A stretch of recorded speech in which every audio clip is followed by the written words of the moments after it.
आम्ही तुमच्या देशात सुरक्षित नाही, रेल्वे प्रवासी सुरक्षित नाहीत,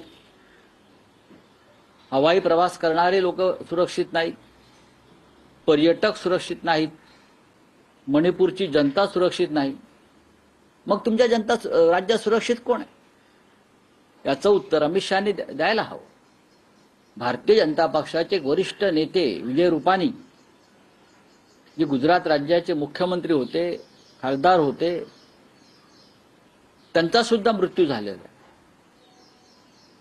बदरुद्दीन नावाचे एक मुसलमान स्कॉलर्स आहेत, इस्लामिक स्कॉलर्स, ते कुटुंबासह त्यात मरण पावले आहेत, प्रोग्रेसिव्ह विचारांचे. बदरुद्दीन हसलान ती आणि त्यांचं कुटुंब त्यात मरण पावलेलं आहे. कोणीतरी जबाबदारी घ्यावी लागेल ना. प्रधानमंत्र्यांनी घ्यावी, नागरी उड्डाण मंत्रालयानं घ्यावी, कोणी घ्यावी, कोणीतरी घ्यावी लागेल जबाबदारी. रेल्वे मंत्री जबाबदारी घ्यायला तयार नाहीत अपघातांची, देशांतर्गत हल्ल्यांची जबाबदारी अमित शहा घ्यायला तयार नाही. ऑपरेशन सिंदूर प्रेसिडेंट ट्रम्पने हस्तक्षेप करून थांबवलं, त्याची जबाबदारी प्रधानमंत्री घ्यायला तयार नाहीत. मग राज्य कसलं करताय? तुमच्यावर कोणती जबाबदारी नाही आणि तुम्ही मौज करताय सत्तेची. इथे देवेंद्र फडणवीस आणि तिकडे मोदी.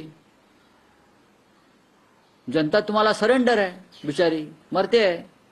पण रावसाहेब, पहलगाम घटनेनंतर तुम्ही केंद्रीय गृहमंत्री अमित शहा यांच्या राजीनाम्याची मागणी केली होती.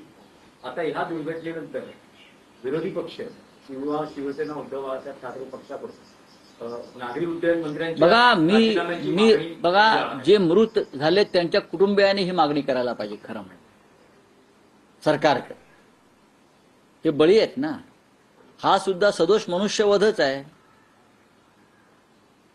30 सेकंदामध्ये विमान कोसळतं, त्याचा अर्थ घ्या, समजून घ्या. 30 सेकंदामध्ये, आणि ते सुद्धा ड्रीमलाइनर लंडनला जाणार. ती आपण पाहतोय, तुम्ही चित्र पाहिलंय, विमान उडतंय आणि खाली कोसळत आहे.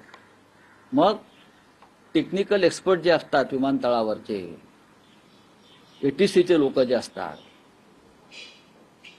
त्यांनी ते विमान जर उड्डाणासाठी योग्य ठरवलेलं आहे, मग विमान कोसळलं कसं?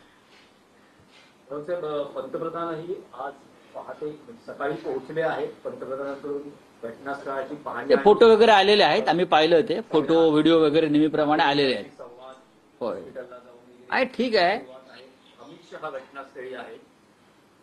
पंतप्रधान त्यांची संवेदना व्यक्त करतात. बघा, संवेदना व्यक्त करणं आणि जबाबदारी घेण्यात फरक आहे. संवेदना